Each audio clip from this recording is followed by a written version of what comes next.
I am the last guard of Earth. When the sun sets on me, it'll set on you. I was told that, an age ago, there were thousands of us, protectors scattered across the world, forever casting horrors back to the Black Realm.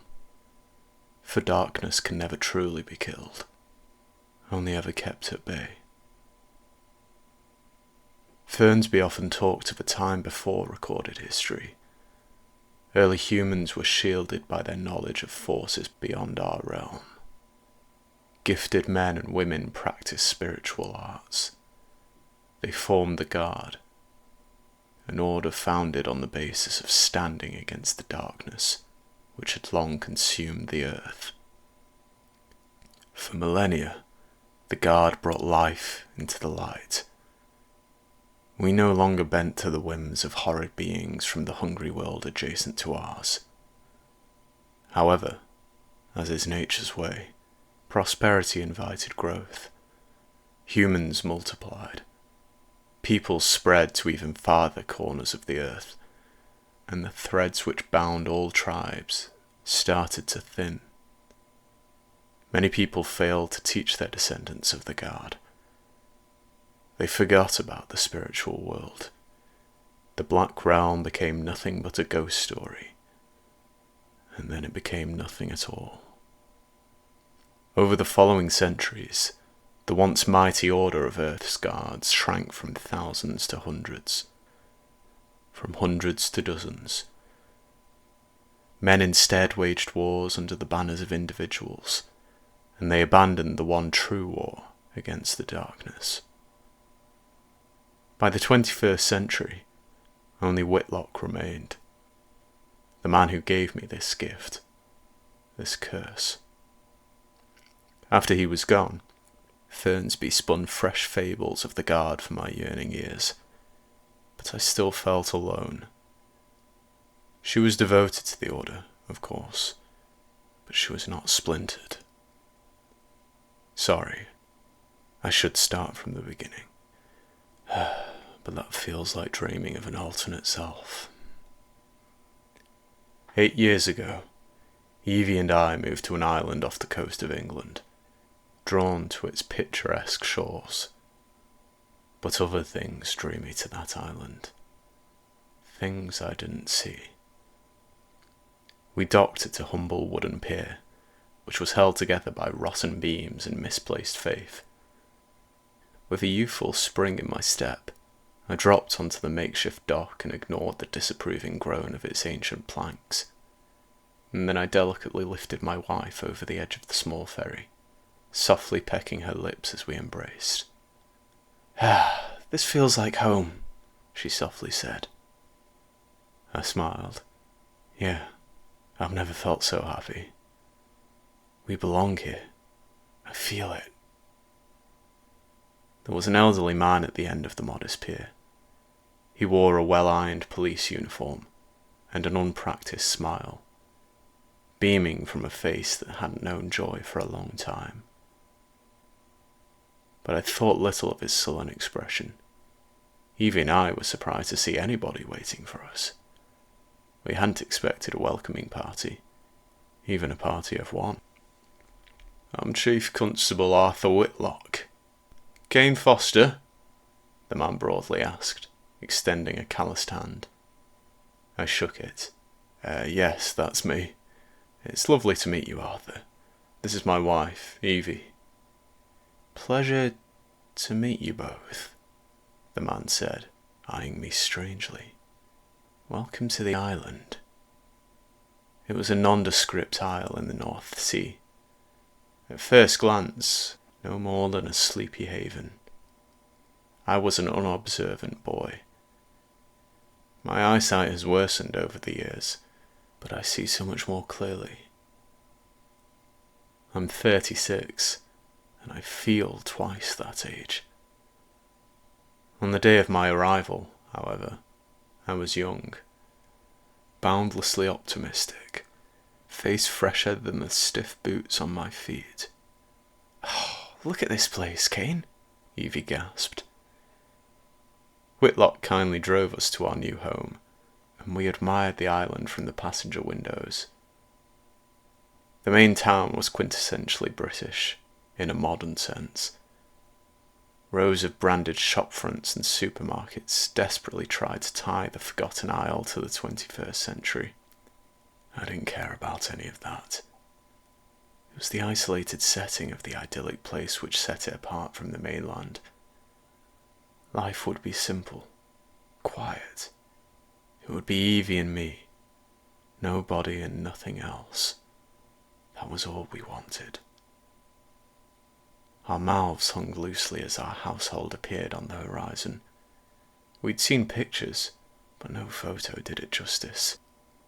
The eyes of young lovers may have romanticised the view, of course, but the building was a spectacle. A striking 3-story farmhouse at the outer rim of town, and it belonged to us. Neighbouring farmlands bordered the property on all 4 sides, but we had abundant space. For the first time in years, I would actually be able to breathe. "So, the farming life beckoned you?" Whitlock asked. "Aye," I said. Well, you've chosen a rough season to start," the man replied. I shrugged, cheerily eyeing Evie. Yeah, it'll be a challenge, but we've been through worse. Not that Evie ever shies away from hardship. This one thrives with her back against the wall. "So do you," my wife whispered, laughing as she suggestively raised an eyebrow. I wrestled with the urge to chuckle, but Whitlock either missed or ignored the comment. "Are you prepared?" the police officer asked. "I've lived here for 15 years. Don't let appearances deceive you. Island life is not like country life. It's brutal, unrelenting. This isle is no more than a glorified ship. We're stranded at sea, fending for ourselves." I nodded politely, believing Whitlock to be needlessly theatrical. "We've been through tougher things," I repeated. "I don't doubt it, Corporal," Whitlock replied. My stomach tensed, and Evie's fingers clenched mine. Whitlock briefly glimpsed me in the rearview mirror, before returning his eyes to the road ahead. "Sorry, Mr. Foster. It's my duty to vet newcomers. I protect every last person on this island. I had to know about your past." I shifted my eyes downwards. "I understand. But I'm no corporal anymore.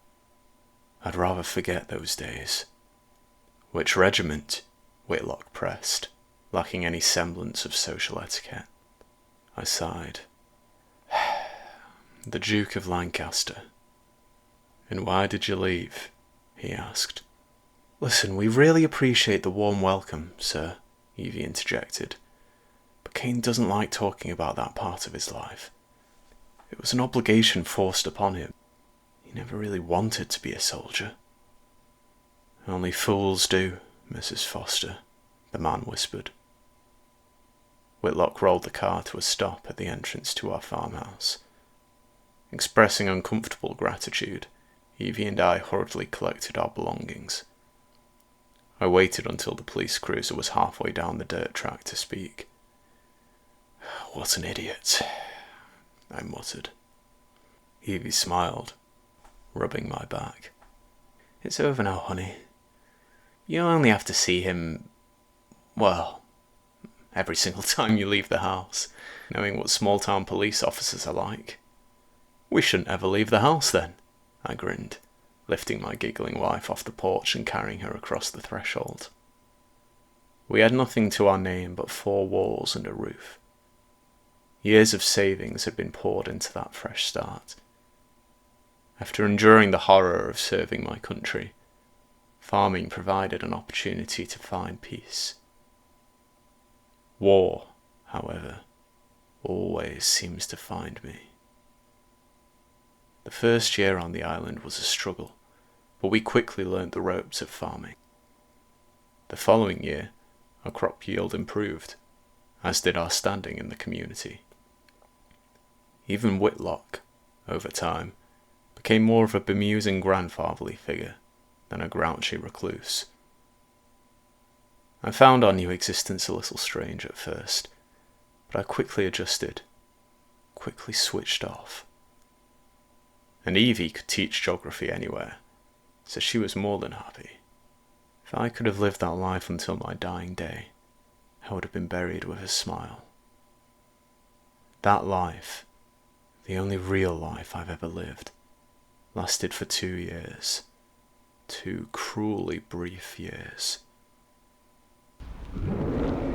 On an evening of belligerent rain and thunder, I pulled into Jerry's petrol station, a rest stop that bridged the gap between the main town and our farmhouse. Usually, the jolly owner would emerge from his shop to greet me. On this fearsome night, he did not appear, but I didn't blame him. The weather was vile. Still, I did find it slightly peculiar to see a brightly lit shop area with an unattended till. Though he received little custom, Jerry practically lived behind the counter. He must be taking a break, I decided. As I fiddled with the petrol pump, rain soaked my clothes and chilled my flesh. Even the canopy for the station's pumps didn't shield me from the near horizontal downpour.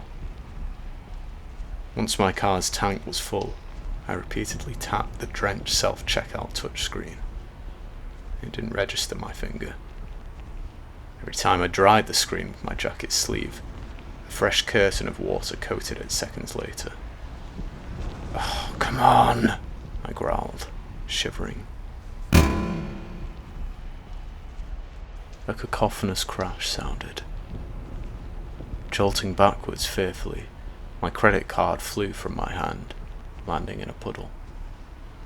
Once I'd overcome the initial shock, I was surprised that I'd heard anything over the booming weather. Curious, I peered around the petrol pump, and I saw that the store's power was out. "Jerry?" My voice was drowned by a pistol whip of thunder. Something about the lightless shop filled me with unease. I wish I'd driven home, grabbed Evie, and fled to the mainland. Foolishly, however, I crept towards the shop front, propelled by a willful breeze.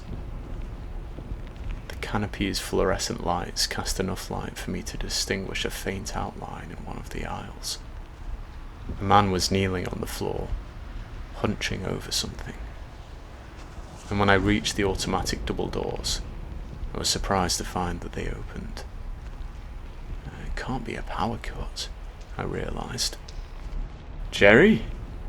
I called again. The man didn't turn. He continued to kneel, making an awful munching noise. The visceral sound of unnatural chewing. I could have assumed the man to be a thief, but I recognized that red checkered shirt. It was definitely Jerry. Was he eating? I wondered. Is he okay? The automatic doors closed behind me, and the rain became a muted, distant backdrop. Seeing no more than a few feet ahead of my face, I walked through the silent shop towards the man on his knees. When I reached him, I crouched down and placed a hand on his shoulder. "Jerry, what are you doing?" I asked. In a sudden snap that sent me sprawling backwards, the man's head twisted past bodily limits. He revealed the source of the feasting noise. The owner was eating shards of glass. Jerry sat in a pile of shattered tube fragments, and I looked above to see a burst light fixture. "I like the feeling of it," he panted in a garbled, barely audible voice. Jerry leant forwards, inching out of the shadows.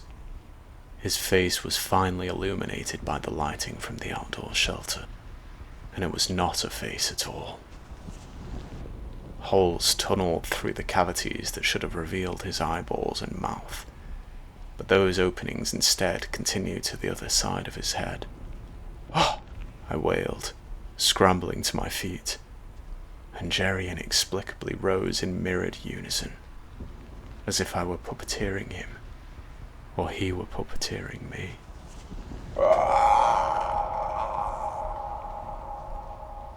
The man howled, widening the tunnel that had been burrowed through the back of his mouth, revealing the blackened shop beyond. Without waiting for an explanation, I turned on my heel and sprinted to the exit. As the two doors parted, I returned to the weighted blanket of a thunderous night, and I immediately noticed that a vehicle was parked alongside mine. A police cruiser. Beside it, Arthur Whitlock was standing in the rain, with a bulky grey pistol raised. "Move!" he yelled over the downpour. Driven by a soldier's instinct, rather than conscious thought, I dropped to my knees. There sounded a crack more deafening than thunder. I shuddered at the cold familiarity of the gunshot. With my head between my hands, and sodden jeans pressed into a puddle, I momentarily returned to Nigeria in my traumatized mind. It took a while for Whitlock's voice to permeate my thoughts. "Kane, He shouted over the rain. are you hurt?" I looked up at the man and silently shook my head, before turning to face the store behind me. I expected to see a slaughtered man, or once man, lying in the puddle outside the doorway, but I did not. The owner's hellish form was hobbling into the forest, oozing a silky, shadowy substance from the headless stump that Whitlock had created. "Quickly," the officer said, grabbing my arm to pull me to my feet. We climbed into my car and eyed the rainy windscreen for a few quiet minutes. "What was that?" I eventually whispered. "Not Jerry," Whitlock said. "The thing that killed Jerry. It needs a host to remain in our world, and it forever flits from rotting corpse to rotting corpse." "Jerry didn't have a face," I absent-mindedly mumbled. "It wasn't Jerry," Whitlock repeated. "There is a world beyond ours, Kane. I wish you hadn't seen that." However, the man ruffled his grey beard thoughtfully. "We've become close, Kane. Is it fair to say that?" "What?" I asked, still not entirely present. We're friends. You were a little abrasive at first." "Abrasive?" he grunted. "You will soon see what I've seen, and you'll understand. You're splintered." "Splintered?" I questioned. "Yes. You carry it in your eyes, mostly," Whitlock explained. "I saw it on the day you arrived. You were always broken, weren't you? Long before you fought for your country." I turned away, eyeing the woods from my side window. I thought Whitlock to be a madman. "It's not purely about strength or intelligence," he continued. "It's not even about the cobalt bullets that send them running back to their world. After all, those dark things return. They always return." What are you saying, Arthur?" I irritably asked. "I don't understand." "I am a guard of Earth, Kane Foster," Whitlock explained, "and I am the last of my kind. I have long searched for someone to take my place, and you are the first splintered soul I have met in a long time. I want you to take the oath of the guard. I want you to fight the Dark Realm. I turned to face him, narrowing my eyes. What? I've just seen something that has made me question the very essence of reality. I never want to see anything of that nature again. And you're asking me to actively pursue such things. Guards don't pursue, he said, shaking his head. We defend. Look, I will forever be grateful to you for saving my life, Arthur. You need to get out of my car. I'm going home to my wife, and I'll forget this night, just as I've forgotten countless nights of horror. The officer sighed. You'll change your mind, Kane Foster. The day will come. The chief constable stepped into the rain, shutting the passenger door behind him, and I immediately slammed my foot onto the accelerator. I wanted to put some distance between myself and that haunted station, that haunted man. I was enraged. After 2 years of tranquility, I'd finally started to heal. Finally reached a point of happiness in my life, only for a new nightmare to rear its head. Unable to process what I'd just witnessed, I turned to my old coping mechanism. Suppress and forget. What's wrong? Evie asked. I'd barely taken my damp coat off, and my wife was already anxiously watching me from the front hallway. She could see the whiteness of my face. I never mask trauma as well as I like to imagine. Just a bad day, Evie. I hit a deer on the drive home, and I had to call Arthur. He put it down. I lied.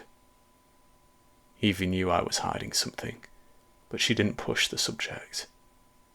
Like me, she was afraid. Neither of us wanted to face the possibility of a psychological relapse. We fled from my pain on the mainland, and I planned to leave it there. I resolved to move past the horror of the petrol station, and I believed Evie had forgotten all about it, but she surprised me a couple of days later. Come in here, Kane. My wife giggled from the living room. I strolled into the lounge to see something entirely unexpected. On the sofa, Evie was sitting cross-legged, with a golden bundle in her lap. A Labrador. He's called Benny, and he's 13 weeks old, Evie gushed, playing with the dog's floppy ears. Somebody abandoned him outside of the high school. Isn't that horrible? I asked Laura, and she gave us permission to foster him until she finds a new owner. Unless... I lifted an eyebrow and grinned. Unless... Evie chuckled. We keep him? I attempted to muster a stern stance, but my disposition softened upon locking eyes with little Benny, the glistening golden furball in my wife's lap. Before I was conscious of doing so, I found myself sitting next to Evie and petting the lovable lab. So that's a yes? She laughed. I sighed, rolling my eyes. Okay, sure. It might sound strange to those who have never had a pet, but Benny changed me. His calming presence on the farm helped to mend old wounds in my battered mind. Evie, essentially, brought a therapy dog home. She knew exactly what she was doing, and I loved her for it. After all, it worked. A splintered man, I thought, scoffing. Arthur's got it wrong. I'm better now. and I was getting better. But all good things end. A week later, on a night that I have long sought to forget, a noise woke me. Two noises, actually.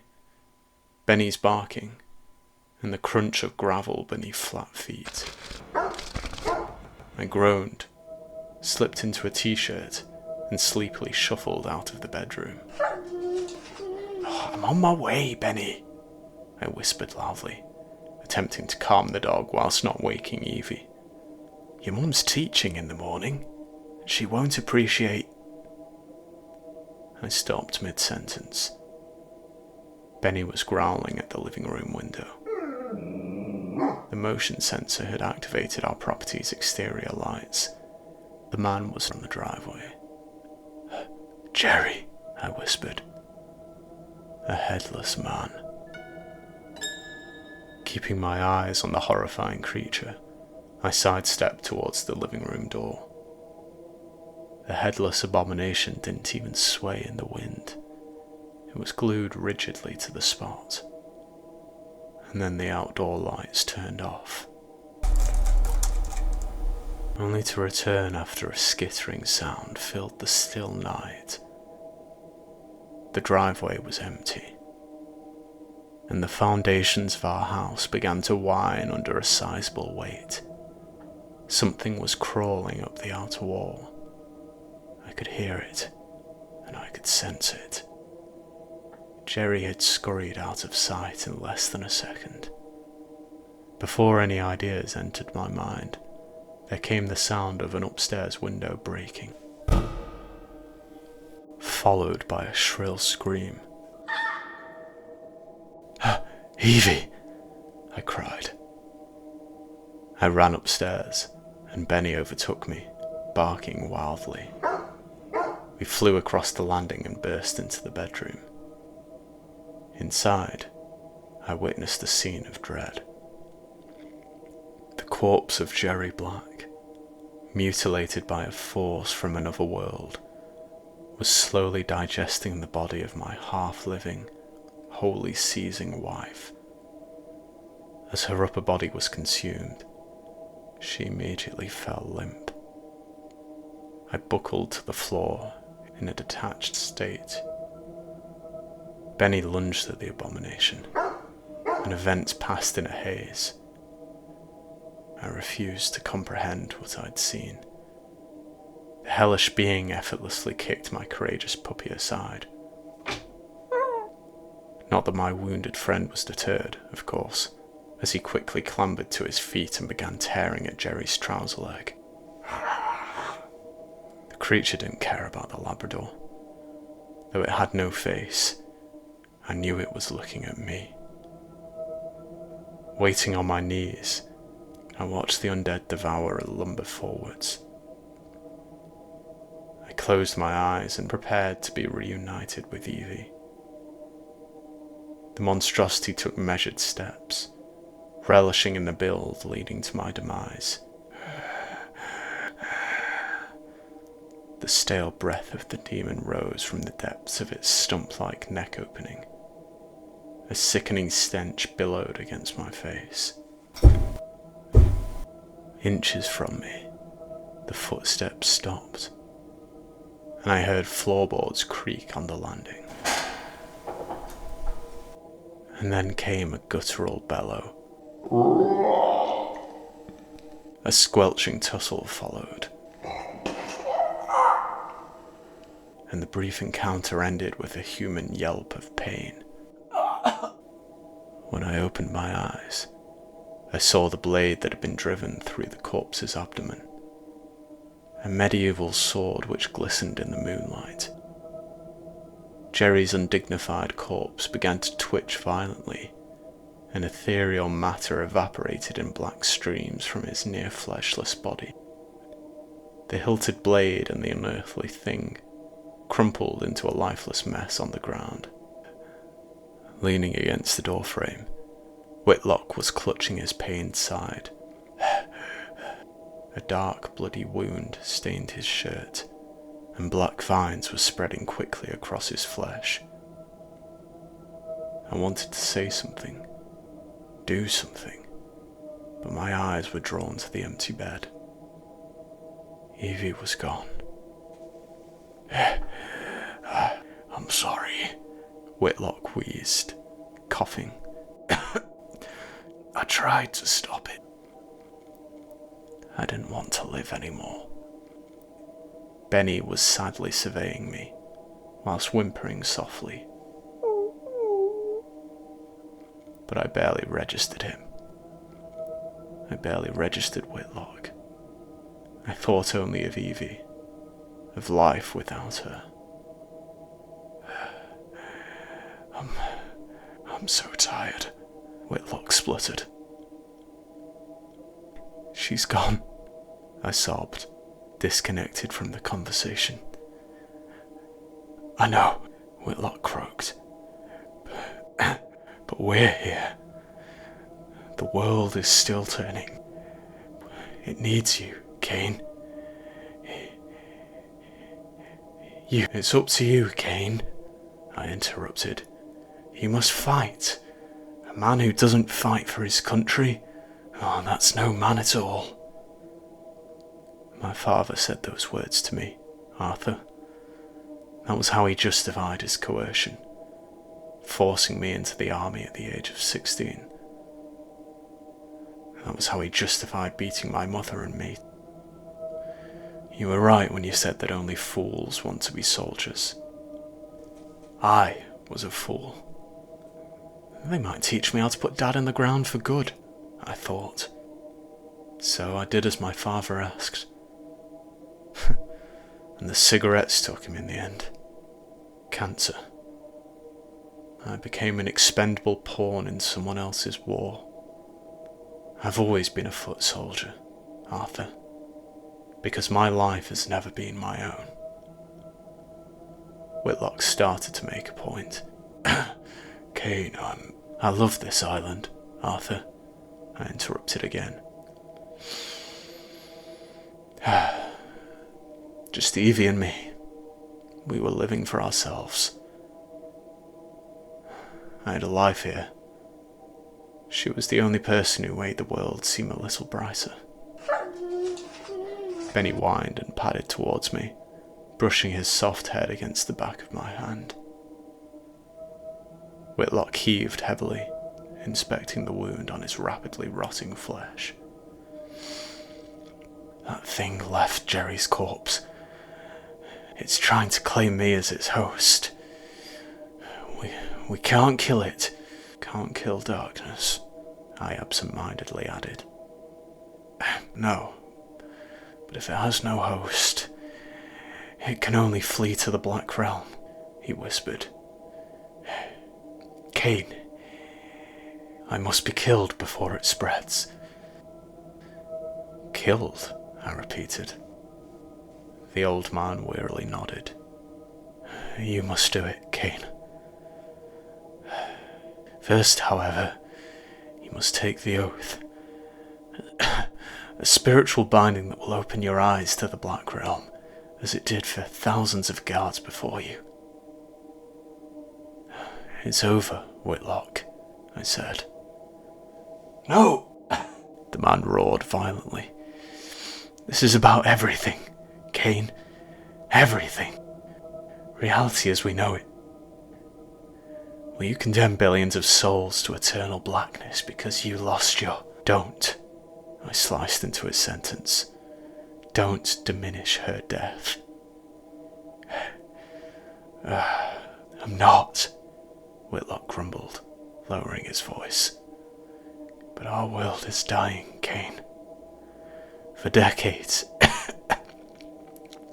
as the last of the guards have perished across Earth, the Black Realm has widened its reach. I have scarcely kept it at bay. Horrors skirt past me, and they take innocent lives.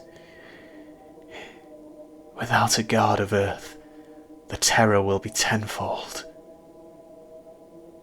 The man collapsed, clutching his wound, and we sat in silence for a while.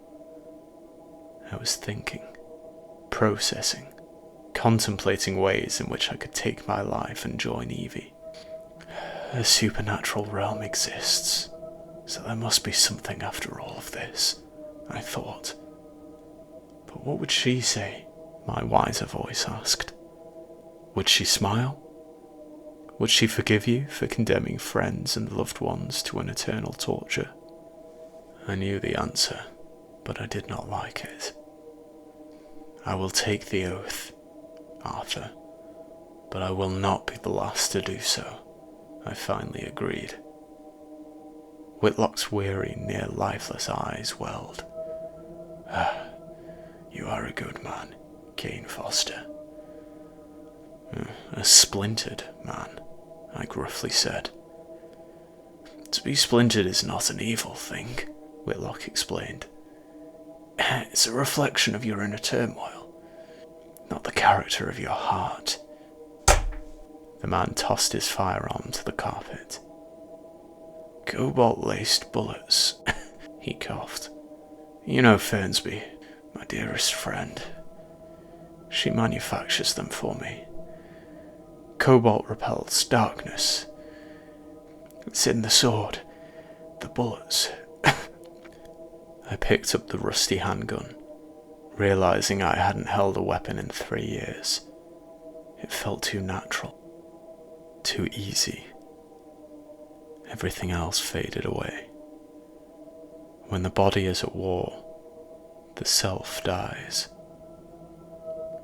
The oath, Whitlock whispered, removing a hefty book from his coat and placing it on the carpet. I don't have much time. Place your hand on the cover, Cain. I obliged, placing my unarmed palm atop the cobalt-bound book. Do you swear to uphold this realm, Cain Foster? Whitlock hoarsely asked. I do, I answered. Will you protect every inhabitant of Earth, man or creature, good or evil? I will, I said. Cain Foster, Whitlock coughed, spluttering blood with a black tinge. I grant you the title of guard. An unexpected pressure pierced my palm, as if the book were binding me to it. The world changed. I unlocked a previously forbidden nook of my brain and saw the true darkness of our realm. Saw every rip in reality, every opening through which horrors had entered.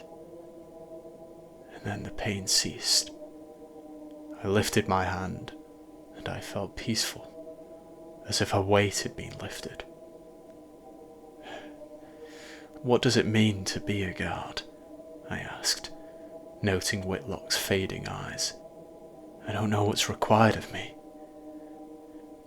You are a decorated soldier, Cain Foster. You already have the brawn and the intellect to face hostile enemies. You've taken the oath, and you've gained insight. But wisdom, well, that can only be earned. You will come to understand your role. Trust your sight. Trust. Whitlock lost the strength to talk, and his breathing grew increasingly laboured. The blackened vines were clawing at his cheeks. I stood, preparing myself for what had to be done. It was hard to be present, even harder to take note of my friend's death. All I saw was the swirling blackness enveloping our world, the ever-multiplying cracks in reality, inviting unimaginable horrors.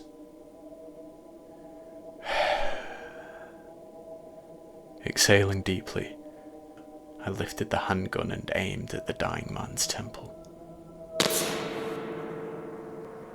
A single shot filled the room with a mighty spark of light and sound. I am the last guard of Earth. I search for others so that one day I might end my lifelong war. On that day, I will be Cain again, and I will be with Evie.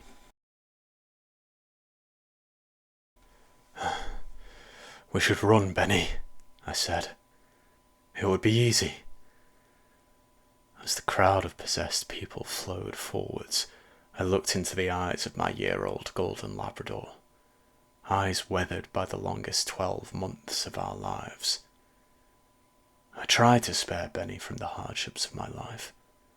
However, whenever I left him with Fernsby, he was inconsolable. Only being by my side seemed to steady his restless, fragile disposition. The Labrador bared his canines, white, drooling tips encrusted with cobalt. Given that he was so determined to cling to me, no matter the dangers I faced, I had to give him the tools to defend himself. We faced a mountainous being, built of dirt and bedrock, at the edge of an empty town. A creature that had transfixed the townsfolk, leading them into the pit of its cavernous mouth. A cataclysmic horror unfit for human eyes. Though mine, burdened with the sight of the oath, seemed uninfluenced by the terror. A long road led me to that haunted town. On the night of Evie's death, I was lost, unsure of what to do or where to go. I looked to the corpse of the police officer, the last guard of Earth. Not anymore, I reminded myself. And that was what triggered the idea to visit Whitlock's house. Arthur lived in a terraced build that, despite being surrounded by homes, felt unbearably isolated. When I rang the doorbell, I half expected and half prayed that nobody would answer. "Hello?" Fernsby said, opening the door. "Oh, Kane. Lovely to see you." I looked at the ground weakly. "I have some news, Fernsby." There were no other options. I didn't have the stomach to sleep in my farmhouse's bed, not in a room which had seen so much death and suffering on that same night. I didn't even want to sleep in the same house. I told Fernsby what had happened to Arthur and Evie. She cried for an hour. I sat in silence, allowing Benny to console the lady with tentative licks on the back of her hand. I wish I'd been of more comfort, but I was disassociating, caught between worlds. Fernsby was heartbroken too, of course, but she was stronger than me. That night, the woman insisted that Benny and I stay. I intended to leave in the morning, but Fernsby wouldn't allow it. She was worried about me. Begrudgingly, I agreed to stay a little longer. Weeks passed, then months. We grew close. We bonded over our grief. The kind lady reminded me of my mother, who died when I was only a boy. Fernsby realised I was in no fit emotional state to care for myself or Benny. Moreover, the wise woman had much to teach me about the ways of the guard. She did not have a splintered soul, but she'd been the daughter of splintered parents. "Gerald Fernsby," the woman said, pointing at a faded, sepia-toned photograph on the mantelpiece. "That was my father. He found Arthur in an orphanage, saw his splintered soul, adopted him. Years later, Gerald met my splintered mother, Lucinda, and they had me. There were more guards in those days." My eyes widened. "Arthur was your brother?" The woman nodded. "He was already 17 when I was born. He was on the cusp of joining the guard. I didn't envy him, of course. As I grew older and saw the toll it took on my family, I tried to talk Arthur out of that life. He loved Dad. He wanted to prove something to him. He often told me that he envied me. He didn't feel didn't feel as if he were part of the family. Anyway, the other guards died over the years. Lucinda and Gerald became the last of their kind. They feared for the future. And now, Fernsby sighed, it's just you. Your name, I asked. Your first name, I mean. The woman gazed at her lap, eyes tearful. I share my mother's name, Lucinda. I told Arthur to stop calling me that after she passed. I go by Fernsby. I wear the family name with pride. I'm sorry, I said. I lost my parents too. After nearly a year of living in the main town with the woman, I thought the pain in my chest might begin to loosen. It didn't. Still, I managed to pull myself out of bed, on occasion. Benny was a source of motivation, and I was becoming close to the lady who cared for us. She didn't just assume a motherly role. She became my mother. We could stay here forever, Fernsby said. Darkness is spreading, Kane. And with every day that you hide in this house, it worsens. Well, I need to find splintered souls, I replied. The woman scratched her neck uncomfortably. Look, you need to accept that you may never find anyone to replace you, Kane. Arthur searched for years. We travelled far and wide, and we eventually settled on this small rock. Our travels had aged him, aged me. We didn't have the energy to do it any longer. On this island, we were so far from many of the world's horrors, but, well, as you saw, darkness reaches all places. Then why fight? I asked. If I were truly the last guard, then I'd only be buying time for reality's eventual descent into darkness. One day, after all, I will die. Why delay the end? We're all just buying time, Kane, Fernsby replied. I shook my head. No, I accepted this burden on the condition that I would find a way to become unburdened. That was the promise I made to myself. Once I've done that, I'll hang up my hat. And what becomes of you? Fernsby asked. You often speak of joining Evie. I don't like it when you talk that way, Kane. All life is precious. I dismissed her remark. You are right. It's time to leave this place. I see the clouds growing in the sky. Signs of the Black Realm. I'm going to return to the mainland. Will you join me? I don't have the strength to do it alone. You do, she said. All splintered souls do. I sighed. Well, I don't have the wisdom. I don't know how to find others like me. You know so much more about the Guard. Oh, well, nobody's denying that. The woman laughed, pausing for a second.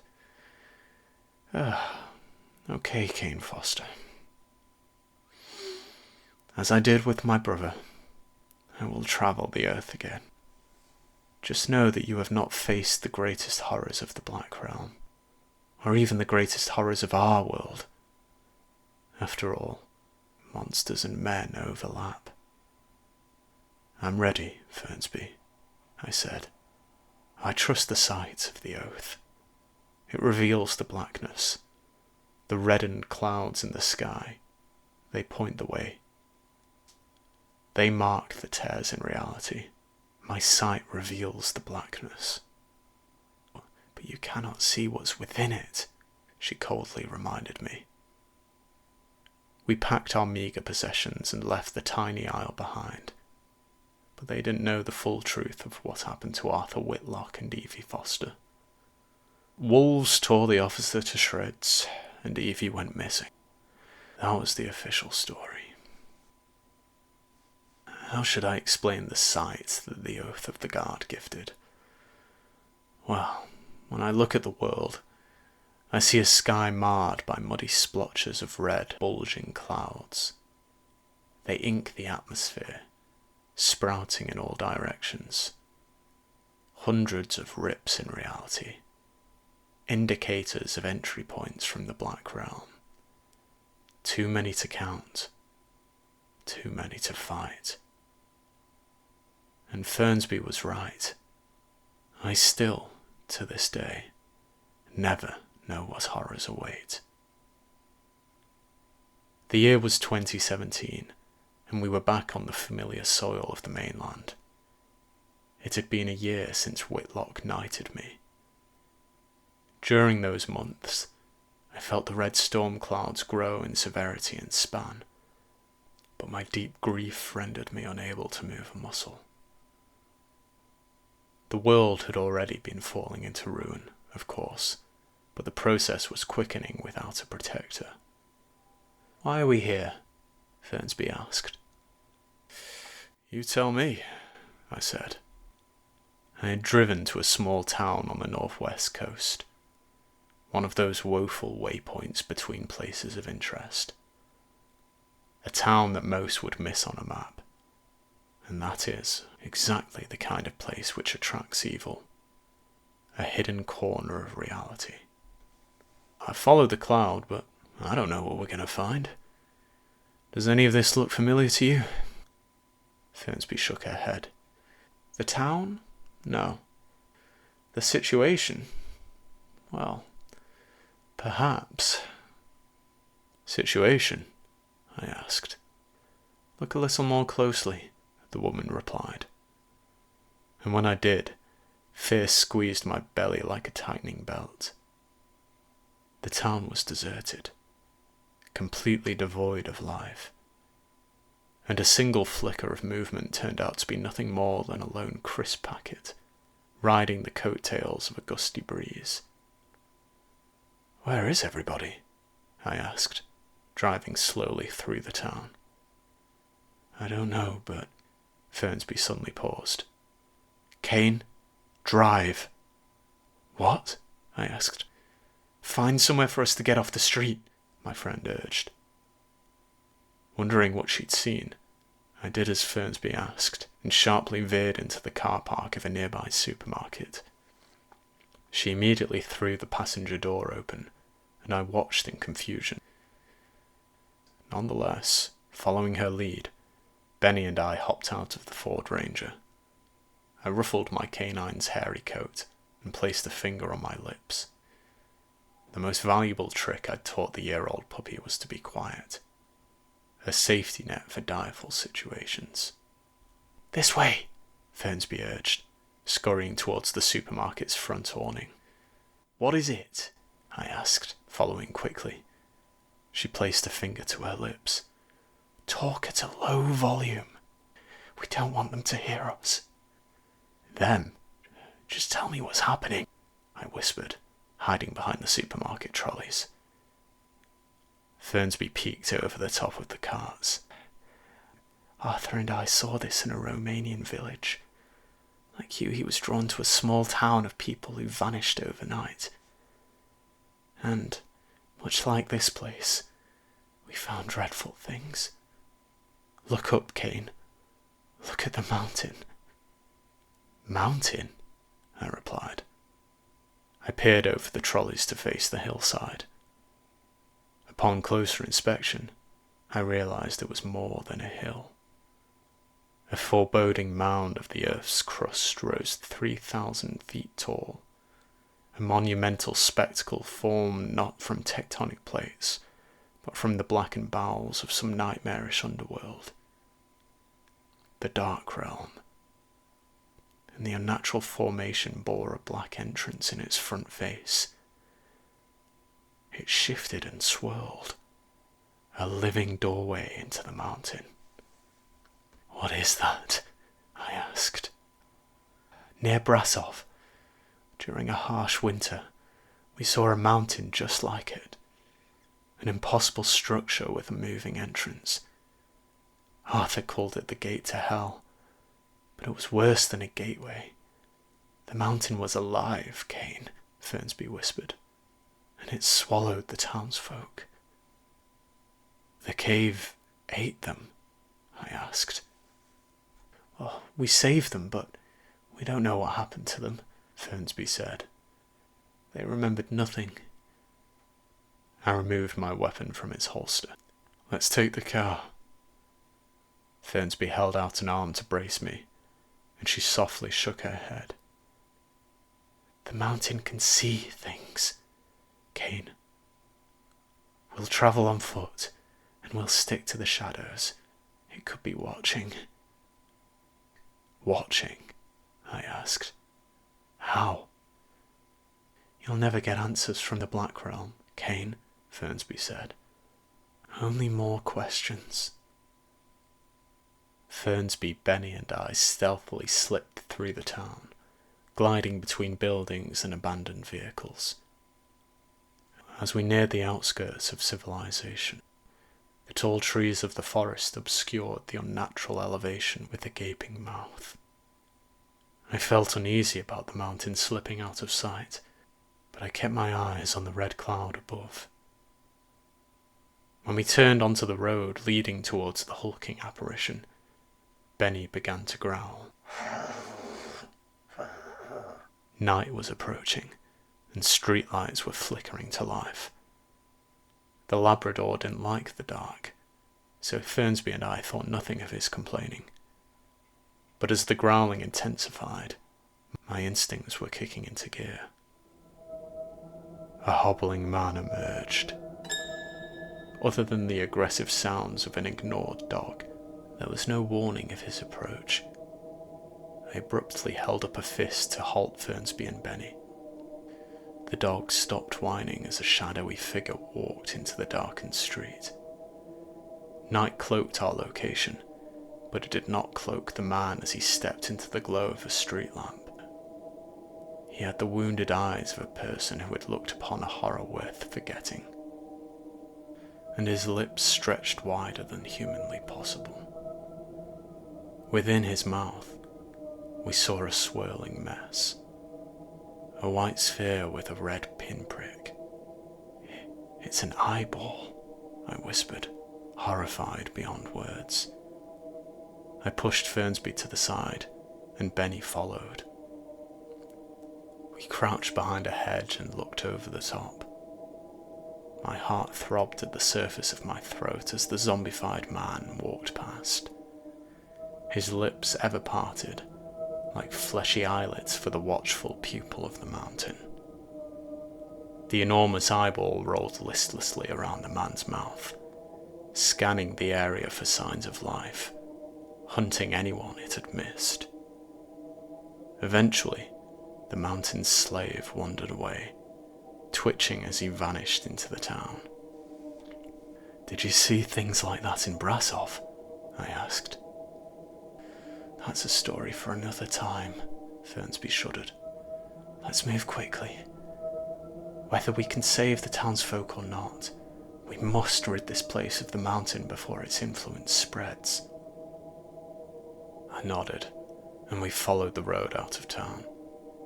It passed through a dense passageway of trees, leading towards the mountainous hill a mile up the road. Fernsby was a relatively fit and healthy woman in her 50s, but I sensed that she was struggling. A lifetime of trials had weathered her. She and Arthur had stopped travelling for a reason, after all. Should we stop? I asked, as Benny eventually slowed for us to catch up. I'm fine, Fernsby wheezed. Let's... The woman froze, and I stopped walking. She was eyeing the mountain ahead, and when I followed her line of sight, I saw a distant crowd of people disappearing into its blackened doorway. Yes, she said, answering an unheard voice. Fernsby lurched forwards, and her walk was just as stilted as the hobbling man in the town. She had been claimed by the mountain. "No!" I yelled, wrapping my arms around her. My friend did not wrestle or fuss. She merely pushed against my arms, ever moving towards the abyss in the mountain. Benny was whining meekly, nervously watching the struggle between his two friends. "Don't make me do this, Fernsby." I groaned, releasing my arms. As the woman freely walked towards the mountain, I swung the butt of my handgun at the crown of her head. She tumbled to the ground. Benny whined again, uncertainly, but he did not protest as I dragged our unconscious friend to the side of the road. I rummaged in my backpack, found the climbing rope that Fernsby had wisely packed, and used it to bind her to a sturdy tree. "I'm sorry," I panted, checking my knots.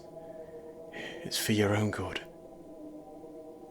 Benny and I continued alone, joining the rear of the crowd. My gut told me that the answer lay inside the monster's mouth.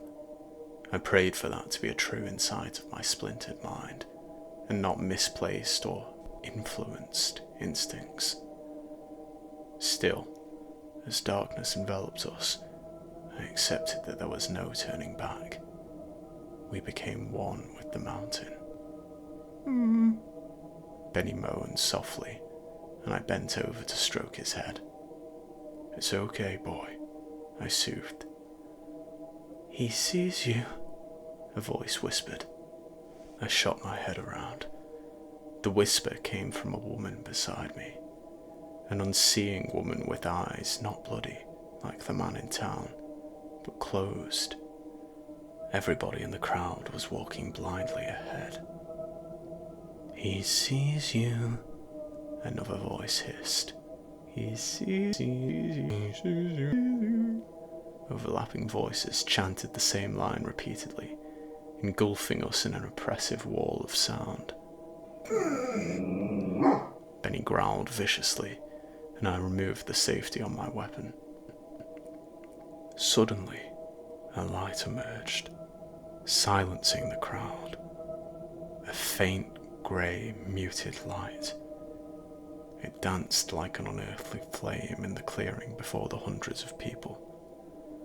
Fire born of blackness, but somehow lighting the cavern. "I see you," the final voice whispered within my skull. I spun around to find myself abandoned. No crowd, no Benny, alone in a carnivorous cave with a raging grey fire. And, in the midst of the flames, there loomed a pumping organ, a singular living mound of grey matter, sinking into the dirt. It looked to me like a heart. Whatever the case, I knew one thing. It was the lifeblood of the beastly mountain. "What are you?" I asked. "Your death, God," the voice hatefully replied. A hidden force hurled me onto my stomach, and Whitlock's handgun escaped my grip. Seizing the opportunity, stony hands emerged from the floor of the living cave. The urgent appendages clutched at the weapon, fingers curling around its metalwork. The mountain was quick, determined, desperate to leave me defenseless. I lunged for the firearm, wrestling with the demonic hands which started to tear at my body too. I knew I would die without the weapon. I knew countless other people would die. And I thought of Evie, thought of what she'd want. I even considered, in a moment of madness, perhaps a brief flash of my life before my eyes, that I'd seen Evie in the grey fire. Renewed courage surging through my body, I snatched the firearm from the monstrous limbs and pulled myself to my feet, loaded handgun hanging limply by my side, I eyed the abomination, a horror that devoured me. My mind returned to that sand-swept village in Nigeria. I was a soldier, and I didn't think. I fired.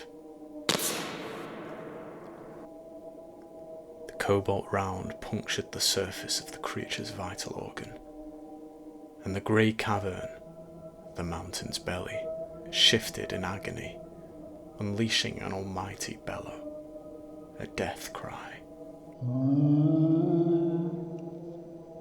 A waterfall of darkness smothered me, draining the air from my lungs and plunging my body into an endless absence. The early morning sun warmed my skin. I was lying in the back of my Ford Ranger, wrapped in a blanket beside an eager Benny. Noticing that I'd stirred, the joyous boy licked my face, and I chuckled. "Hello, Benny," I whispered. "You did it," Fernsby said, legs dangling off the back of the Ranger. I shot upright, and I was shocked to find that we were still in the supermarket car park, a busy car park. People were passing by, disapprovingly eyeing the man who was sleeping in his car. The town was brimming with life, as if there had been no evening of unimaginable terror. Life continued. I cleared my throat. "Fernsby, I tied you to her. When the mountain released me, I made quick work of untying your knots." She quickly interrupted with a chuckle. "Arthur and I faced many dangerous situations over the years. You don't live through such things without picking up a few skills." "Right," I started, massaging my aching head. "Well, how did I get here?" "I asked a couple of townsfolk to carry you. Told them you were my drunk son." "You were lying in the grass at the foot of the mountain," she said, nodding to the landscape beside us. When I looked over the edge of the truck, I saw a rolling hill, barely a few hundred feet in height. No longer a mountain at all. It was a tenth of the size, and there was no sign of the monstrosity that had plagued the town the night before. No doorway of darkness. The red cloud had vanished. I felt lighter, somehow. Oh no. No. "We need to leave," Fernsby suddenly said, bouncing onto the car park. A convoy of white vehicles was heading down the main road. "They're here."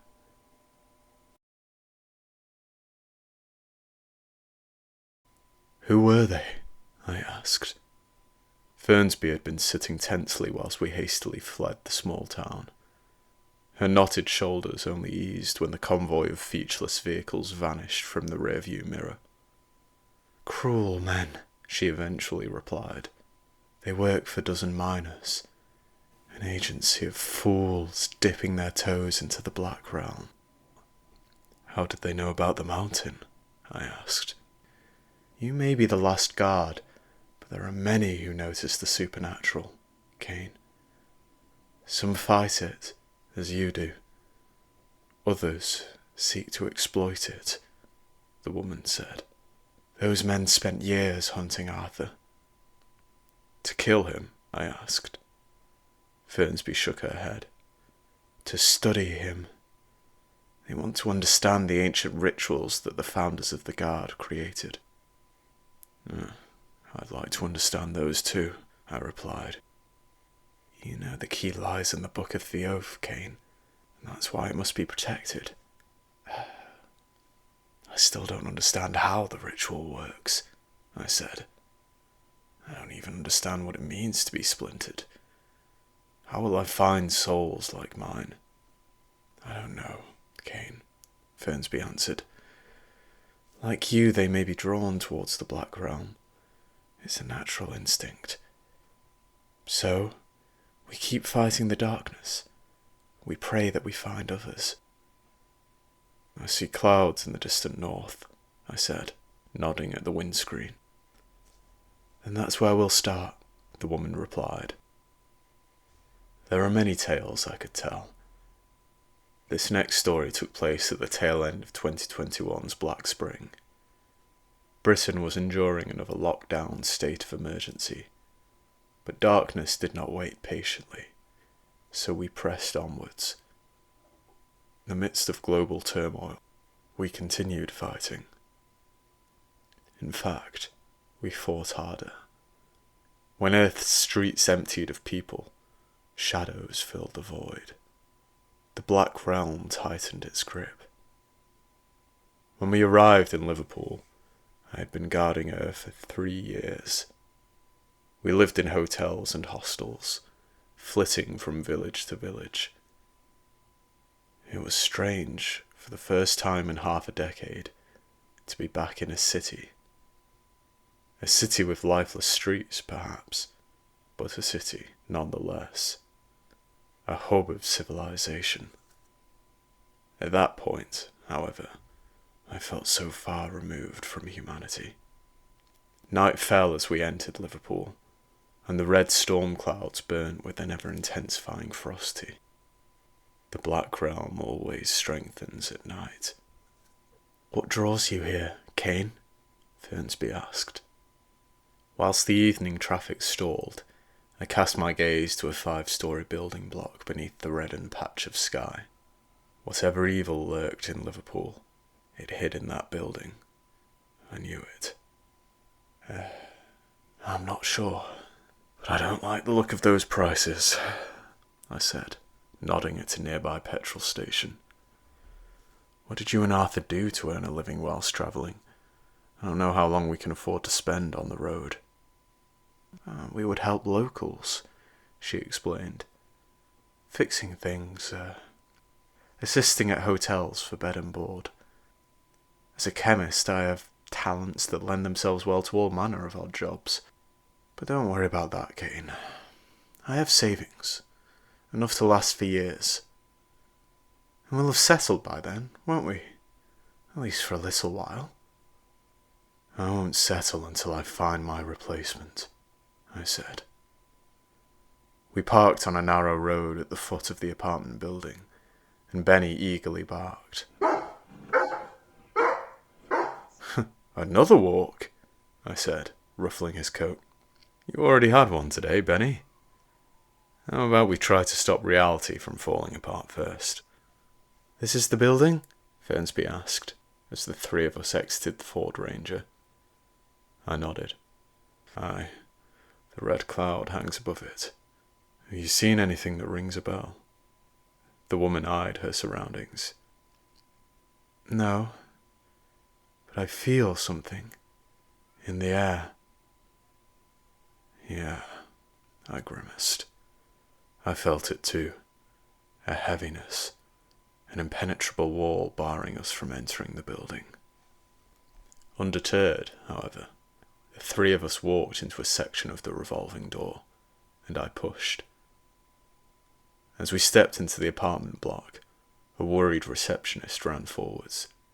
He wore a name tag which read, Abe, and his tired eyes were framed by crow's feet. He looked too weathered for his years. "Do you live here, sir?" Abe accusingly asked.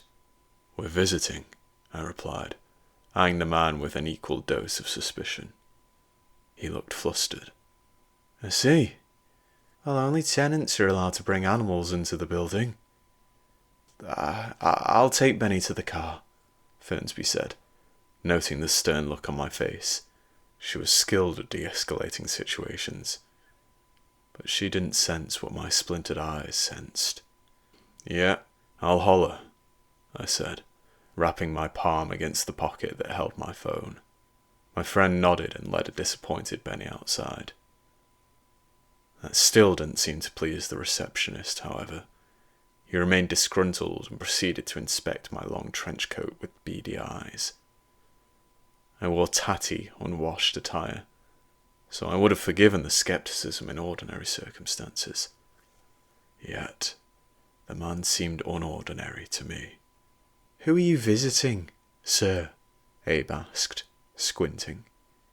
An old friend, I quickly lied. I need a name, he replied. Otherwise you must leave. I don't have to tell you that, I said. Actually you do, the man frowned. Who are you, sir? I jolted at a sudden ding. The building's lift unexpectedly announced its arrival at the ground floor. Saved by the bell. The sound reverberated around the open reception area, bouncing off the gleaming surfaces of crisp glass tables and sleek window panes. And another surprise waited inside the lift. A small, unassuming, tabby cat. Leave, Abe suddenly growled. My right hand reflexively connected to the holster on my hip, and the lobby lights flickered. Darkness consumed the floor for a second, perhaps less. Somehow, it was a sufficient amount of time for Abe to evaporate. Finding the source of the Black Realm was easier than I expected. Planning to ring Fernsby, I dipped a hand into the pocket of my denim jeans, but I only found a revolting, sticky substance. My fingers recoiled, and a chill drenched my flesh. From the pocket, a grey, gooey substance rose with my hand. Liquefied gunk that used to be my phone. Moving of its own accord, the grey slime began to climb up my wrist. With my free hand, I swiftly unsheathed a miniature cobalt blade from my inner coat. Before I consciously thought of anything, I found myself plunging the weapon into the ghoulish substance, stopping its rigid shuffle up my arm.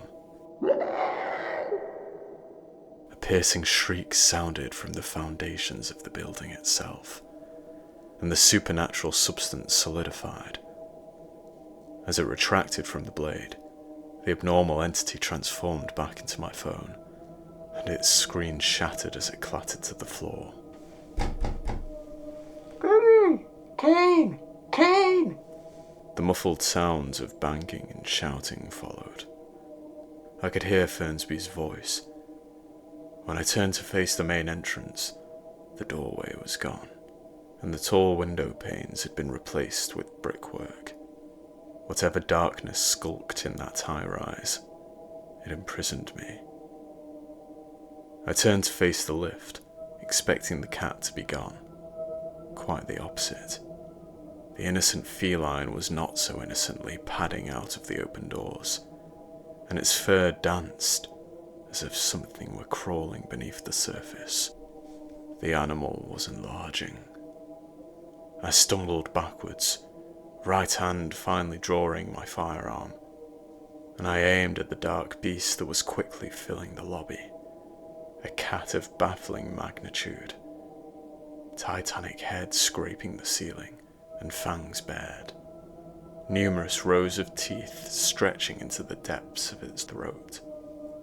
As its claws sharpened into razors, the abomination prepared to swipe. I squeezed the trigger. The cobalt bullet connected with the enormous being's raised paw, and it caterwauled in agony. The demon transformed back into an earthly house cat, one with a bloody, wounded paw. An ordinary creature, manipulated for some other being's twisted design. A practitioner of dark arts. I met such a being 1 year earlier. Something that used to be a person before finding the Black Realm. To this day, in the hills of Pendle, there lives an ancient thing that has haunted the countryside for centuries. Something that has long eluded me, but that is a story for another time.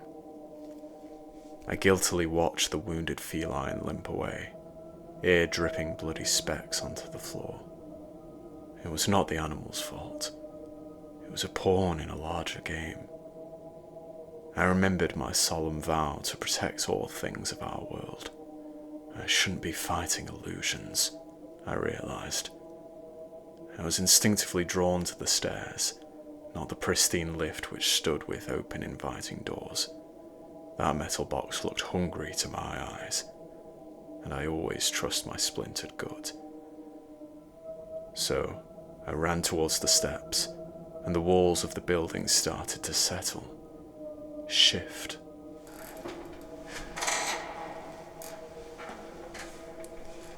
My coat billowed behind me as I began to ascend the staircase. "You will die here, Cain," a voice taunted from the reshaping high-rise.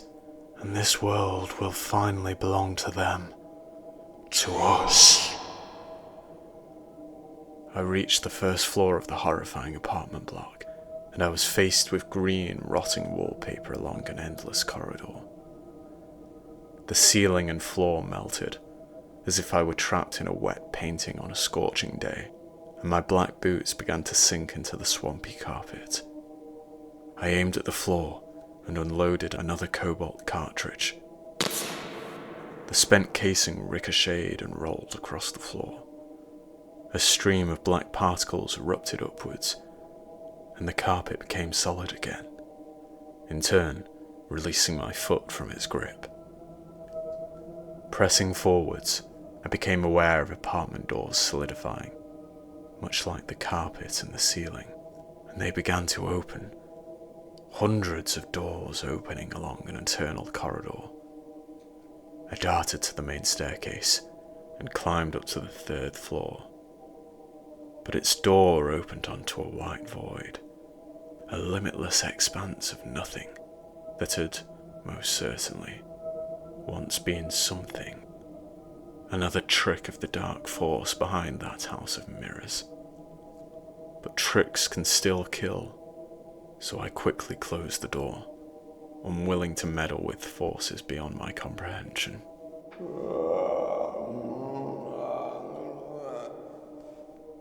Moans and groans sounded from beneath me, and I looked down to see 2nd floor tenants climbing the stairs. Their faces were malformed, as if a foreign intelligence had rendered humans in a semi-lifelike manner. Jaws jutted sideways, eyes were positioned at uneven heights, and limbs varied in length. I didn't wait to see what would happen if the disfigured demons were to catch me. I unloaded round after round, aiming for non-vital organs, and the tenants crumpled into a pile of dazed humans, freed from whatever sinister spell had possessed them. But more moans sounded from the stairs below, and deformed beings crawled over the mound of wounded, screaming people. No! A never-ending supply of possessed souls approached. I ran up another flight of stairs, seeking the thing that was causing such horror, and when I stepped onto the 4th floor, I saw a shape flit out of sight at the end of the corridor. "Leave this place!" I shouted, running towards the source of the movement. Cain Foster. The guttural demonic voice repeatedly called from all directions. The maddening taunt continued as I sprinted down the hallway, but it abruptly abated when I reached the far window. The skyscrapers of Liverpool shone brightly at the height of a dreadful night. Abandoned streets lay below. Thousands of unknowing souls were trapped in their homes, oblivious to the invisible horror which plagued their silent city. Evie lives in the Black Realm, the voice whispered again. By the time I turned, it was too late. I was facing Abe, the monster who had finally revealed his true self. The receptionist's eyes were blackened like the Witch of Pendle. His skin was rotten and peeling, the mark of a warlock. The desiccated human slammed my body into the window, and the glass pane shattered. My firearm fell to the carpeted floor, and I grabbed the sorcerer's arms as he held me over the window ledge, 50 or 60 feet above the pavement. The demon freed its right hand and embedded brittle nails into my cheek, drawing blood. "You're not special, Foster," the man hissed. "You bleed like any other man. I have butchered countless guards of the realm, and it will give me great pleasure to kill the last of your kind. So, say..." The gunshot echoed from the ground below, and I locked onto the wizard's disbelieving eyes as his body began to flake. "No!" he cried, stumbling backwards. I grabbed the window frame, saving myself from a dreadful fall, and I looked down to see a small figure standing beside the Ford Ranger. A scurrying, barking shape anxiously circled the indistinguishable stranger. "Fernsby," I panted. "What have you done?" The man wheezed in a distorted voice, falling to the carpet.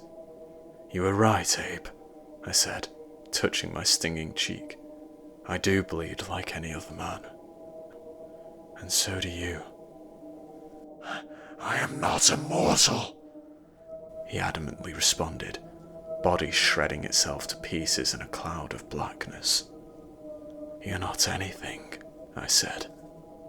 I watched the dark being turn to ash, and the swirl of blackened particles shot past my face, disappearing through the shattered window into the breeze. The apartment building returned to our reality. As I walked down the stairs, confused tenants massaged bumps and bruises.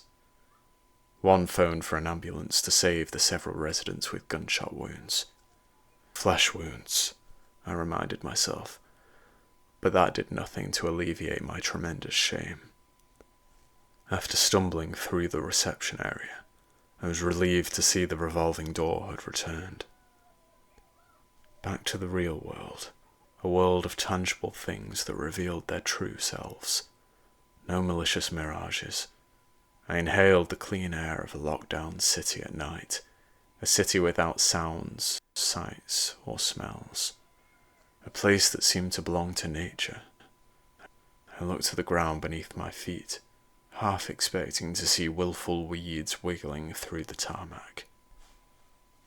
But not all was well. I cast my eyes to the Ford Ranger parked at the side of the road. It was exactly where it had been left, but it was not exactly how it had been left. The car's side doors were open. They swayed in the breeze. Fernsby and Benny were not there. I shall conclude with the events of May the 1st, 2021. A month prior to the events of Liverpool, I was eyeing an auspicious man at the Contemporary Art Gallery. He stood with proud hands on his hips, basking in the glow of his achievement, and rightly so. "We were too slow," I said. "The world kissed oblivion, and it would have blindly met its end. All of these people, they have no idea." "Mr. Hull did what had to be done," Fernsby replied, "and he continues to keep the darkness at bay." "For now," I huffed. "Don't you understand?" the woman asked. "Others are fighting the darkness, Kane. You're not alone." "He's not splintered," I said. "Neither am I," Fernsby replied. "Yet, I fight beside you. I saved your life. Don't forget that." There must be more people like me," I said. "You may well be the last of your kind, Kane. Have you considered that?" she asked. "Yes," I replied. "And have you considered that the way of the guard was never the only way?" she continued. "United, humanity can defeat the darkness." That memory replayed in my mind as I stared at the empty streets of Liverpool. I doubted Fernsby's words. Humans had taken her and Benny, not monsters. I saw the tyre tracks on the road, scorched rubber from several large vehicles. I needed only my instincts as a soldier to piece together the puzzle. The white convoy had found us. Dozen miners. The ruthless men had been stalking us since the mountain. We'd already known that. And when I took my eyes off Fernsby and Benny, dozen miners finally struck. Finally stole the last two things I loved. I knew they wanted to lure me into their lair. That didn't matter.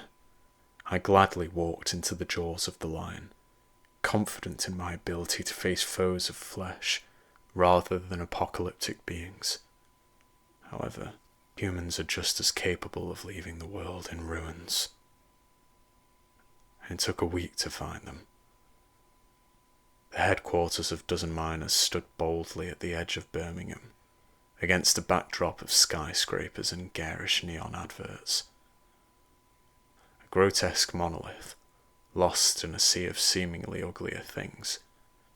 But this government agency, hidden in plain sight, was the ugliest of them all. DM, Government Affairs. That was marked on the plaque at the foot of the glass I saw. The building may not have been hidden, but it also did not openly display the true nature of the organisation. Still, it baffled me that politicians did not even attempt to hide the evil that they were funding. Men with lined pockets truly do not fear a thing. I sensed the two men behind me before I heard the click of the gun's safety lock. "Unclip the holster," a man bluntly ordered. It wasn't the first time I'd been held at gunpoint. It wasn't even the 100th time. I calmly complied, loosening my belt and letting my holstered pistol smack into the ground. Two armed, uniformed guards appeared, and one retrieved my discarded firearm, whilst the other kept his gun locked onto me. The man in charge looked no older than a teenager, a frightened, clueless boy, fumbling with his weapon's safety catch. "Do you need some help with the child lock?" I asked. "Move! Inside the building, Kane Foster," he commanded. I could have snapped the two oaths like twigs, but everything was panning out as planned. I would happily play whatever game they wanted, in return for the safety of Fernsby and Benny. The two security guards led me across a sparse car park. As we neared the entrance, I subtly surveyed my surroundings, searching for exit points and attempting to scope the size of the building. "Move!" the armed man repeated, directing me with the nozzle of the weapon. I nodded, stepping through the automatic front doors. The building's interior felt like any other corporate hellhole. A large lobby with a 20-foot-high ceiling, soulless branding on the far wall, and suited workers strolling past the front desk. It was a bland front, but one that worked perfectly. The business might as well have been an insignificant Wall Street hedge fund. It was the sort of aesthetic too dull to warrant even a second glance from any outsider. "Nothing to see here," the decor said.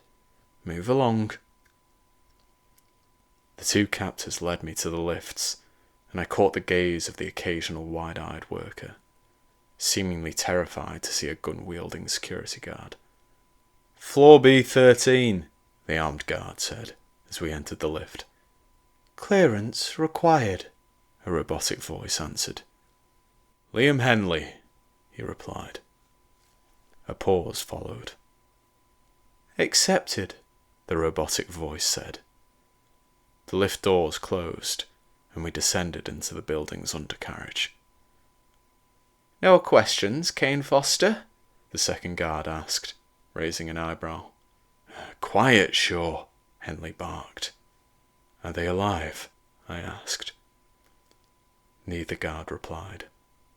Henley simply watched me in the pearlescent surface of the lift doors, his multicoloured reflection surreally vicious and visceral.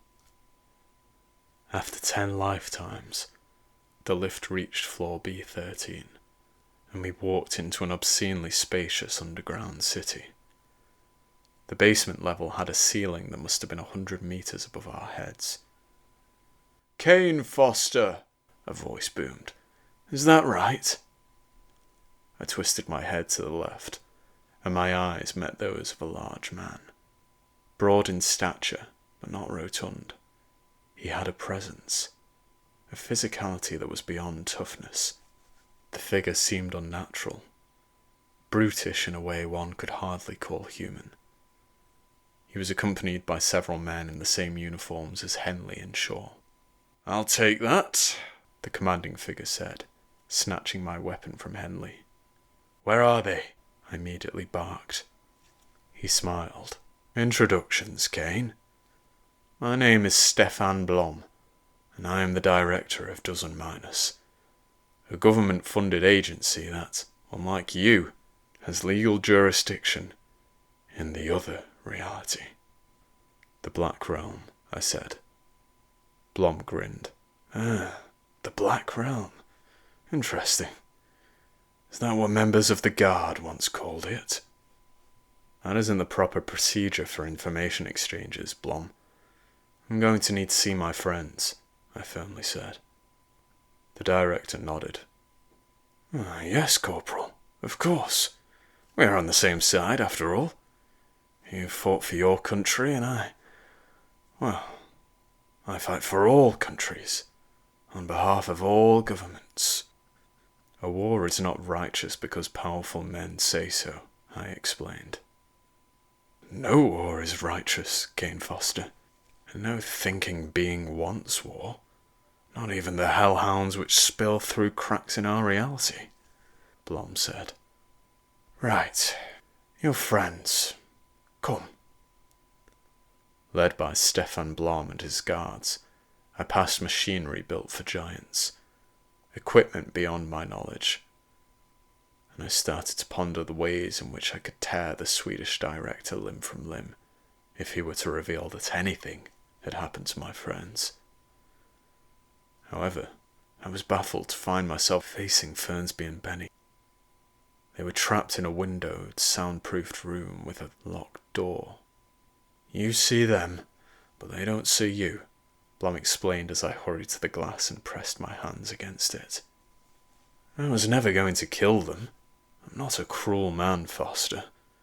Just an ambitious one. I eyed the frightened woman and the shivering Labrador. What will it take to free them? You. That's all. Slot neatly into my jigsaw, Blom said. If you do, I can give you the world. The director shooed his guards away, and they uncertainly left us alone. I had no doubt that Blom could hold his own in a fistfight, but he wasn't driven by emotion as fierce as mine. I was prepared to kill him. What jigsaw? I asked. Follow me, and I'll show you, the director urged, motioning with his fingers as he continued walking. I strolled behind the secretive man, stilling my strong desire to snap his neck. My gut was twisting, churning like butter. My instincts were trying to tell me something I didn't understand. But the feeling was powerful enough to push me onwards. I involuntarily followed the Swedish mastermind through two metallic double doors, pulled forwards by an invisible rope. Do you feel it? Blom asked, placing his hands on a final set of doors. Filled with trepidation, I refused to answer. I simply watched as the doorway opened. We walked across a peach-coloured glass floor of tiles that spanned dozens and dozens of meters.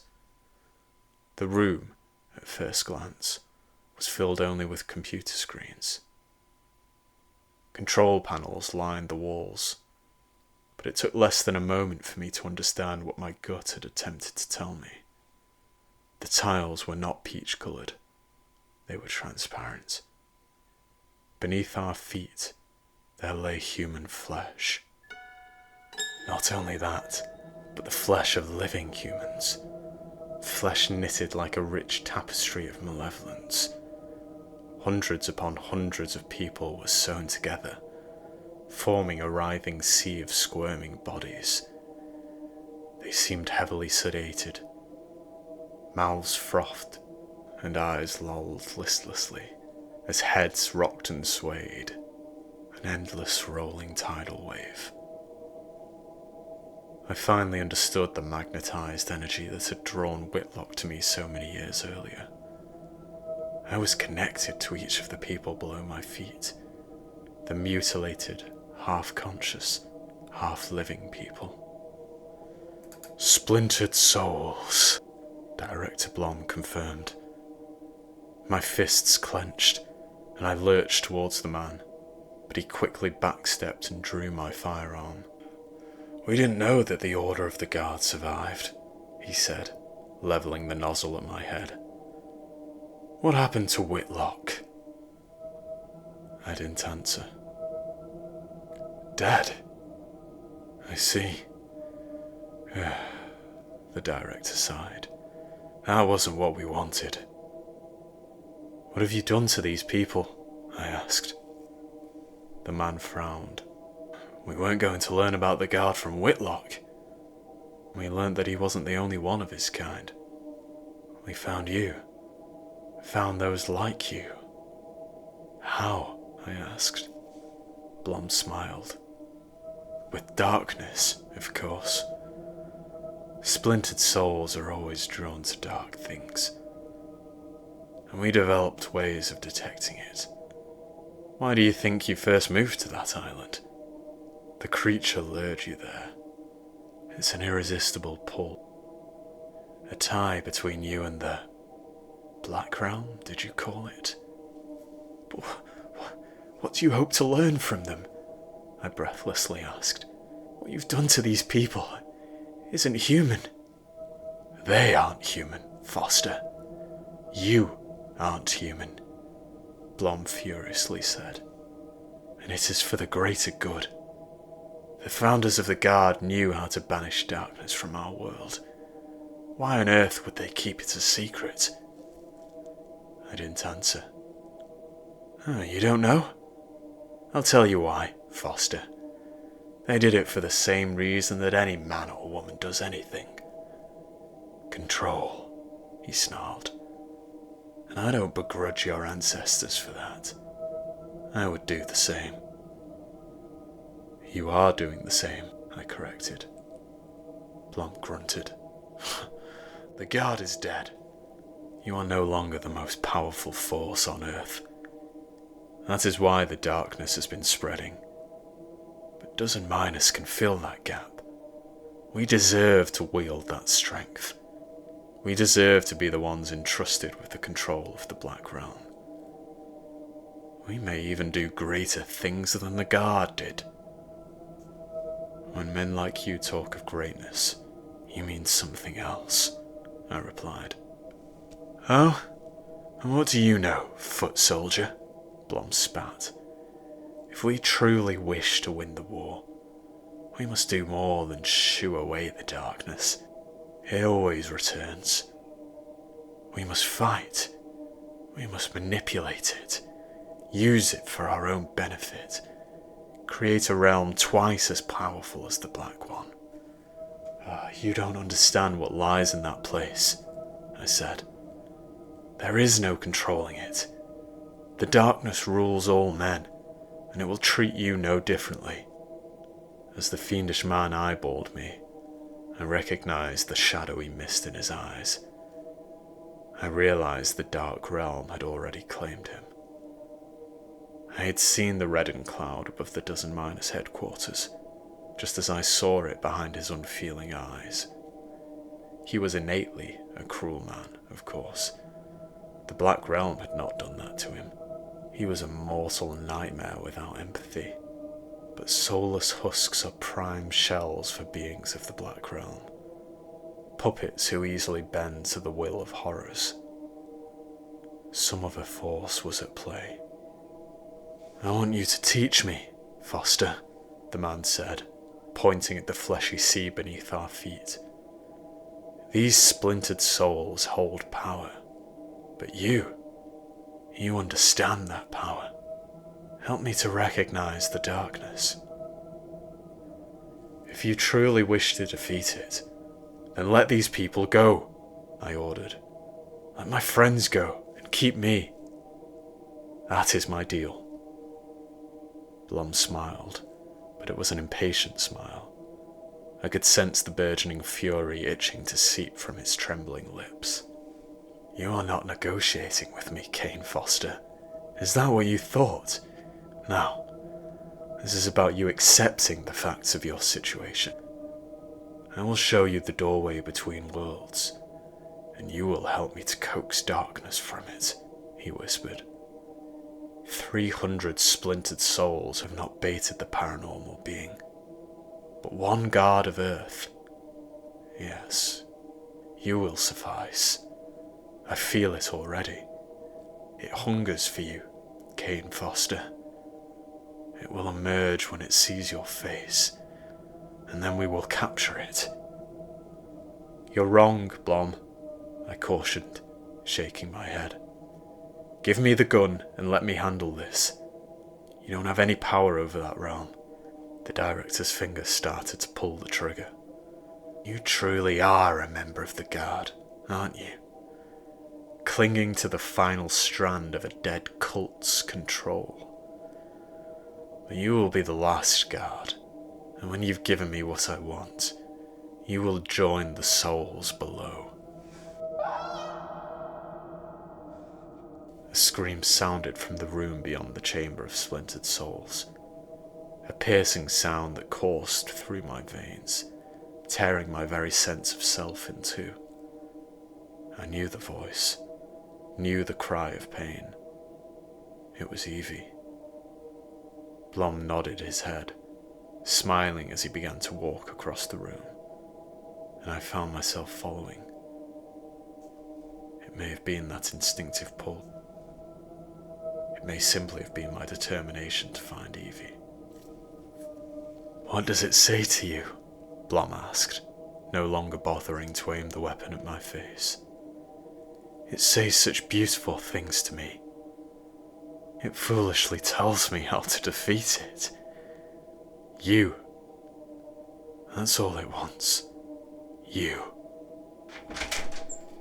The doors opened without Blom raising a finger, prized apart by some external, non-physical force. And we entered a final room, far bigger than any of the others.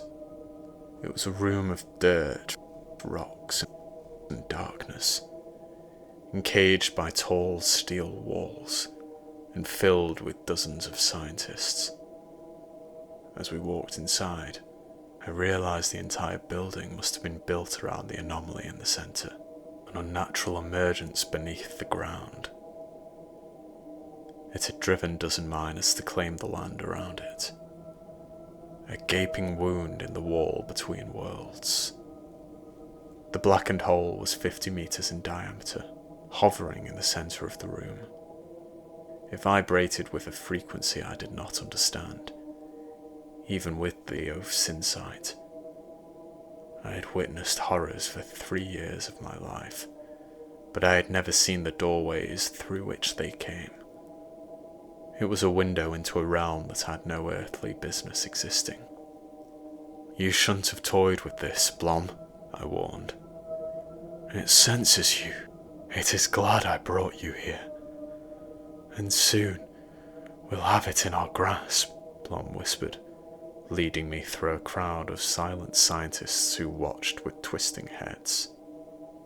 What do you mean? I asked, numbly walking forwards. What's in there? Don't worry, the director said, ignoring my question. I will free the woman and the dog. I am a man of my word, but you will soon join your splintered brethren, and I will finally take the reins to the Black Crown. I will rule the...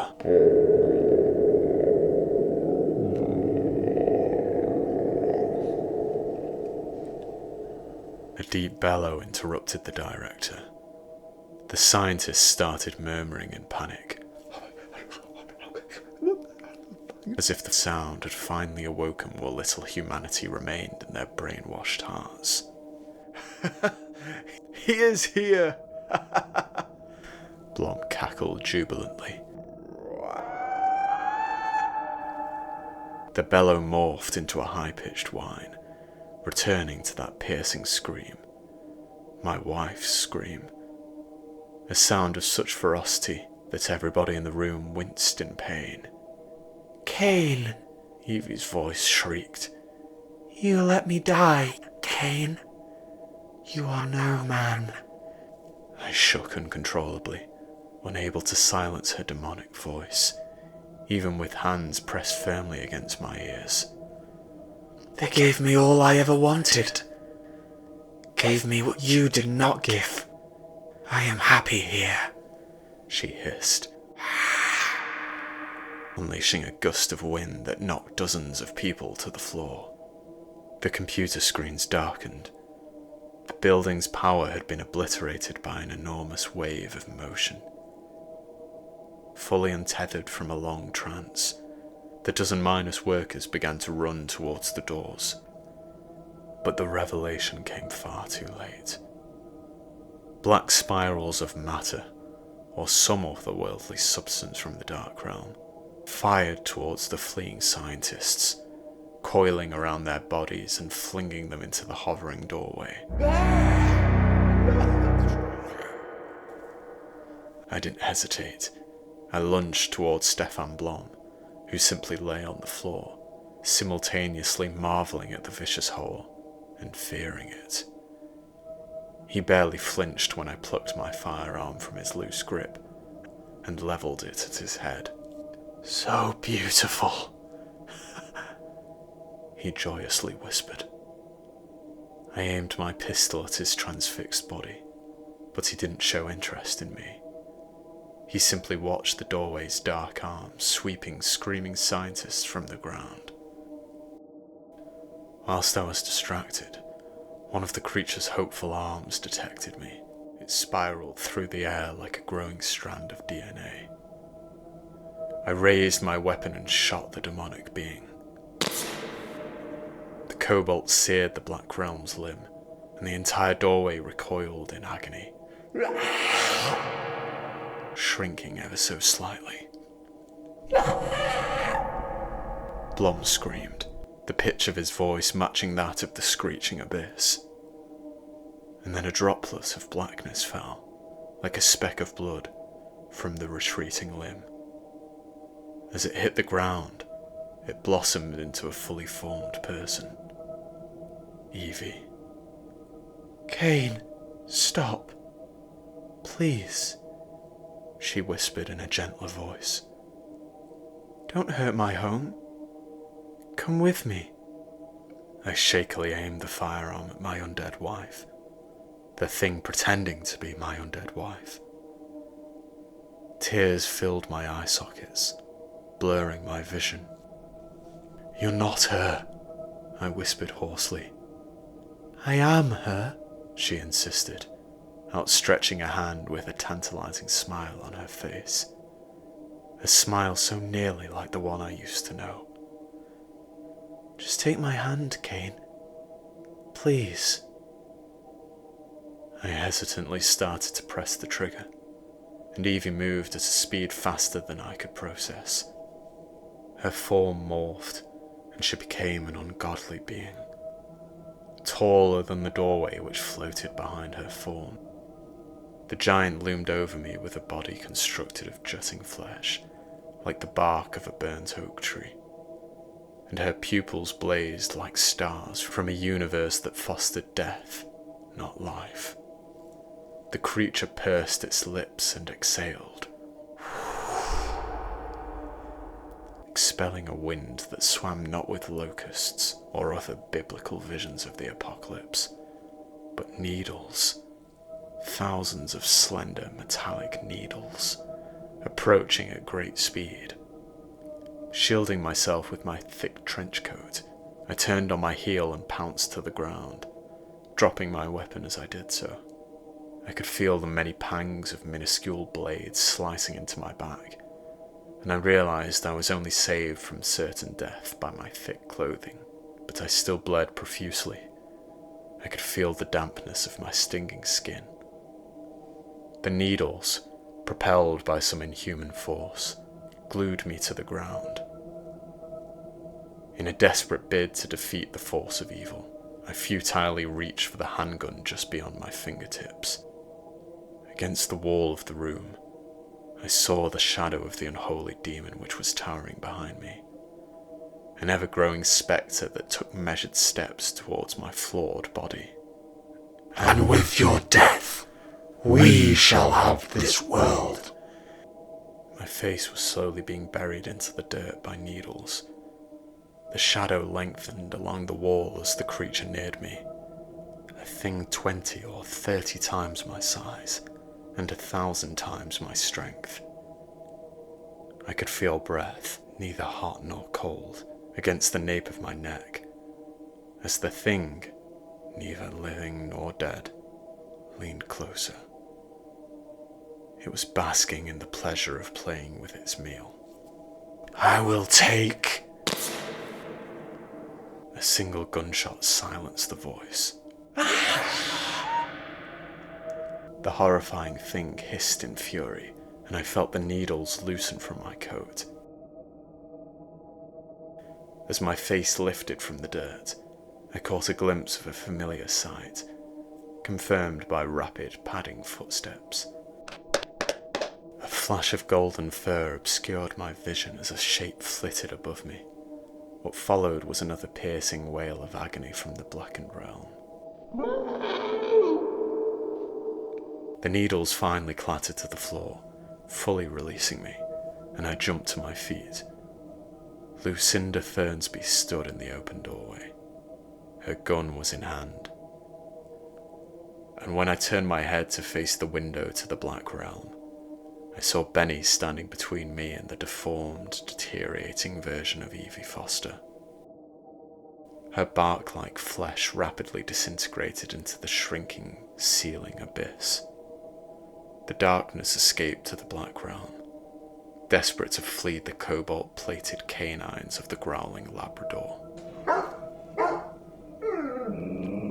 We watched as the being vanished into the black hole, which finally closed with an explosion of silence. Its disappearance was as subtle and unsettling as the appearance of dark things in our realm. Let's go! Fernsby cried. There would be time to lovingly reunite with my dear friends later. We returned to the Chamber of Splintered Souls, and I fired several rounds at consoles. Sparks flew into the air, and the sound of dying machinery filled me with joy. The squirming bodies beneath us started to slow. We have to free them, I yelled. Fernsby stopped in her tracks, looking over my shoulder with round eyes. Kane! I looked behind me to see what had caught her attention. In the entrance to the room of the closed hall, a bleeding, rage-fueled Stefan Blom stood. "You will suffer as I have suffered, Kane Foster," he snarled, limping to a surviving console and grabbing a microphone. 19874-11. Activate cleansing. Director Stefan Blom confirmed. Cleansing authorized, an artificial voice announced. In a deplorable display, flames enveloped the souls below the glass tiles. Their bodies began to squirm again, silently, as if they were aware of their deaths, but too psychologically and physically bludgeoned to do a thing about it. They simply moved as one united, sewn mattress of skin, burning soundlessly, but painfully. No! I screamed. Fernsby started to drag me towards the exit, and Benny followed. The glass floor cracked, and fire escaped upwards, consuming the room. The inferno illuminated the deranged, grinning face of Stefan Blom at the far side of the chamber. My friend pulled me through the doors. As I detached my mind from reality, I found my legs moving of their own accord, and my gun fired a dozen minor soldiers without me consciously pulling the trigger.